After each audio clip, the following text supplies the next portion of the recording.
संगीतालय भवन के प्रतिमा बाजार में आज परासर के नगर पालिका अध्यक्ष विनोद मालवीय देवी लक्ष्मी की मूर्तियां बेचते नजर आए। अपने समुदाय के पुश्तैनी व्यापार में उन्होंने भागीदारी की। अपने भाई की मूर्तियों की दुकान में उन्होंने ग्राहकों को प्रतिमाएं दिखाई और प्रतिमाओं की बिक्री की। गौरतलब है कि नगर पालिका अध्यक्ष विनोद मालवीय कुंभकार समुदाय से आते हैं। पहले वे पुश्तैनी धंधे में ही थे।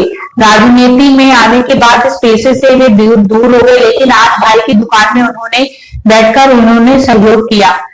नगर पालिका अध्यक्ष बनने के बाद उन्होंने पहले भाषण में कहा था कि वे ईंट बनाने, गड्ढा खोदने और मिट्टी ढोने का काम भी कर चुके हैं, इसलिए गरीबों के हर दर्द का उन्हें एहसास है।